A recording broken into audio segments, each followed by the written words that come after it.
এই গরিব হালকু এখনো তার ওই ভাঙাচোরা অটো চালাচ্ছে। ওর যোগ্যতা তো এটুকুই। আরে রে গরিব হাল্ক, দূরে সর, আমার নতুন বাইকটা নোংরা করিস না। এই জমিদারের মেয়েটা বড্ড দেমাগ দেখায়।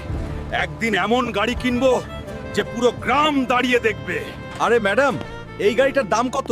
এই গাড়িটা আমি কিনবো, সে যত দামিই হোক না কেন। আরে হালকু, এটা বুগাতি গাড়ি। পুরো বাংলায় কেউ এত দামি গাড়ি কেনেনি। তুই গিয়ে তোর ওই লক্কর ঝক্কর অটো চালা।